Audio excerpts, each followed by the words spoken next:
વધુમાં વાત કરીએ પોરબંદરથી તો પોરબંદર લોકસભાની બેઠક પર કોંગ્રેસે પ્રચારને વેગવંતો બનાવ્યું।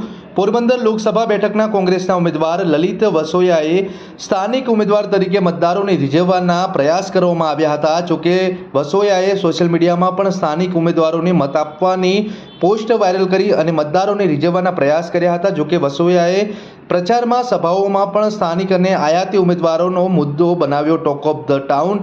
ચૂંટણી પ્રચાર અંતિમ તબક્કામાં છે ત્યારે વસોયાએ ચૂંટણી પ્રચારનું કર્યું પૂરજોશમાં શરૂઆત। પોરબંદર લોકસભા બેઠક ઉપર ભારતીય જનતા પાર્ટીએ આ મત વિસ્તારના બહારના ઉમેદવારને આ વિસ્તાર ઉપર થોપી બેસાડ્યા છે। મતદારોની પણ નારાજગી છે।